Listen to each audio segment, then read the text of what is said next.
السلام علیکم ورحمۃ اللہ وبرکاتہ۔ الحمدللہ رب العالمین والصلاة والسلام علی رسولہ الامین، اما بعد فاعوذ باللہ من الشیطان الرجیم، بسم اللہ الرحمن الرحیم۔ لقد کان لکم فی رسول اللہ اسوۃ حسنہ۔ آج ہم جس مسئلے کی طرف آپ احباب کی توجہ مبذول کرانا چاہتے ہیں وہ یہ ہے کہ عمل خواہ چھوٹا ہو یا بڑا، ہر عمل کی بنیاد نبی کریم صلی اللہ علیہ وسلم کا طریقہ ہے، آپ کی سنت ہے، آپ کی ادا، آپ کی حدیث ہے۔ کیونکہ اگر ہم اعمال کرتے رہے اور وہ عمل نبی کریم صلی اللہ علیہ وسلم کے طریقے کے مطابق نہ ہوا تو اللہ کے حضور وہ عمل مقبول نہیں ہوگا۔ ارشاد باری تعالی ہے، یا ایھا الذین آمنوا اطیعوا اللہ واطیعوا الرسول ولا تبطلوا اعمالکم۔ اے وہ لوگو جو ایمان لائے ہو، اللہ اور اس کے رسول کی اطاعت کرو اور اپنے اعمال باطل نہ کرو، اپنے اعمال ضائع نہ کرو۔ اس آیت میں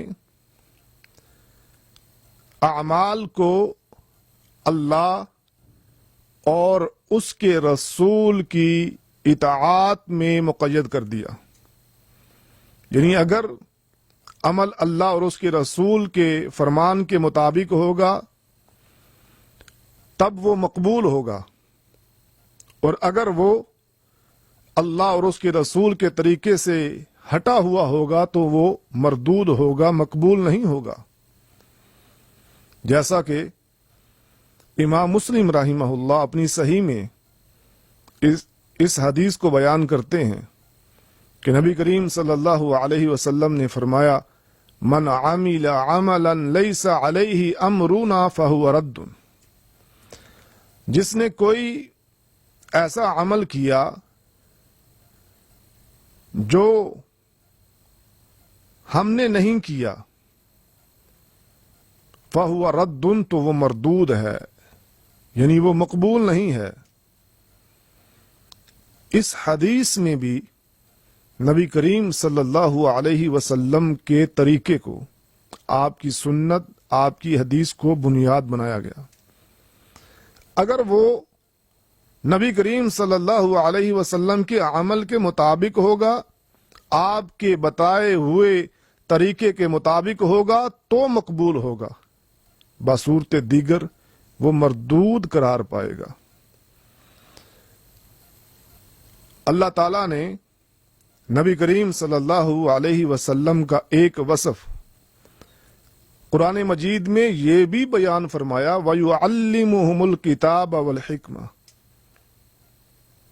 کہ آپ لوگوں کو کتاب اور حکمت سکھاتے ہیں۔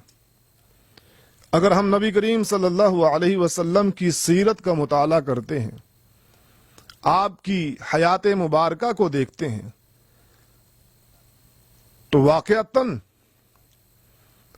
آپ کی زندگی میں ہمیں یہ چیز نظر آتی ہے کہ کبھی آپ اپنے صحابہ کو نماز کا طریقہ سکھانے کے بعد فرماتے ہیں، صلو کما رأیتمونی اصلی، نماز اس طرح پڑھو جس طرح مجھے پڑھتے ہوئے دیکھتے ہو۔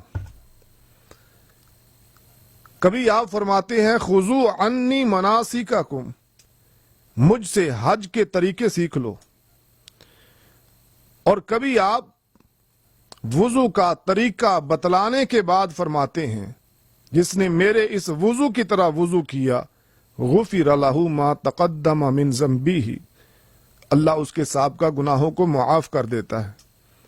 اس سے بھی یہ بات معلوم ہوتی ہے کہ اپنی مرضی کے مطابق وضو نہیں کرنا، اپنی مرضی کے مطابق حج نہیں کرنا، اپنی مرضی کے مطابق نماز ادا نہیں کرنی، بلکہ یہ سارے امور اسی طرح کرنے ہیں جس طرح رسول اللہ صلی اللہ علیہ وسلم نے ہمیں کر کے دکھائے، ہمیں بتلائے اور ہمیں کرنے کا حکم دیا۔ اگر ہم ان امور سے ہٹ کر اپنی مرضی شروع کر دیں گے تو یہ اعمال اللہ کے ہاں مقبول نہیں ہوں گے۔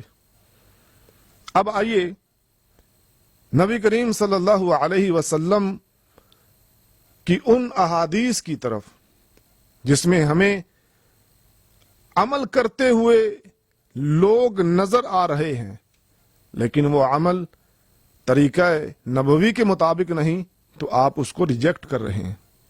جیسا کہ امام ترمذی رحمہ اللہ اپنی سنن میں اس حدیث کو بیان کرتے ہیں، نبی کریم صلی اللہ علیہ وسلم مسجد میں تشریف فرما ہے، ایک آدمی آتا ہے، نماز پڑھتا ہے، نماز پڑھنے کے بعد آپ کی خدمت میں حاضر ہو کر سلام عرض کرتا ہے، آپ سلام کا جواب دیتے ہیں، پھر فرماتے ہیں ارجی فصلی فإنک لم تصلی، جاؤ لوٹ جاؤ نماز پڑھو کیونکہ تم نے نماز نہیں پڑھی۔ حالانکہ حدیث میں یہ الفاظ موجود ہیں کہ وہ نماز پڑھ کر نبی کریم صلی اللہ علیہ وسلم کی خدمت میں حاضر ہوا، سلام عرض کیا، آپ نے فرمایا جاؤ نماز پڑھو کیونکہ تم نے نماز نہیں پڑھی۔ آپ نے اس عمل کا رد کر دیا، اس عمل کی تردید کر دی جو طریقہ رسول پر نہیں تھا۔ 2 بار ایسے ہی اس کو بھیجا، حتیٰ کہ اس نے خود کہہ دیا اللہ کے رسول مجھے تو یہی طریقہ معلوم ہے، آپ مجھے سکھا دیجئے۔ پھر نبی کریم صلی اللہ علیہ وسلم نے نماز کا طریقہ ان کو سکھایا۔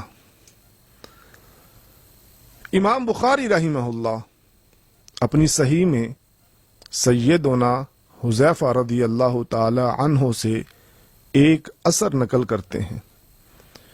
انہوں نے ایک آدمی کو دیکھا جو نماز پڑھ رہا تھا لیکن اس کا رکوع اور سجدہ پورا نہیں تھا۔ جب اس نے نماز پڑھ لی، سیدنا حذیفہ رضی اللہ تعالی عنہ کے یہ الفاظ تھے ما صلیتا، تو نے نماز نہیں پڑھی، بلکہ آپ نے یہاں تک فرمایا اگر تو اسی طرح نماز پڑھتا پڑھتا مر گیا تو دین محمدی پر نہیں مرے گا، تو کسی اور ہی دین پر مرے گا۔ تو ان تمام آثار و روایات کو مد نظر رکھتے ہوئے اور قرآن مجید کی آیات کو پیش نظر رکھتے ہوئے ہمیں یہ بات معلوم ہوتی ہے کہ ہم جو بھی عمل کریں، اگر وہ عمل نبی کریم صلی اللہ علیہ وسلم کے طریقے کے مطابق ہوگا تو مقبول ہوگا، اگر ہماری اپنی مرضی کے مطابق ہوا، نبی کریم صلی اللہ علیہ وسلم کے طریقے کے مطابق نہ ہوا تو وہ عمل مقبول نہیں ہوگا۔ اللہ ہم سب کو اعمال کرنے کی توفیق عطا فرمائے اور اعمال اس طرح کرنے کی توفیق عطا فرمائے جس طرح پیارے رسول صلی اللہ علیہ وسلم نے کیے تھے۔ وآخر دعوانا ان الحمد للہ رب العالمین۔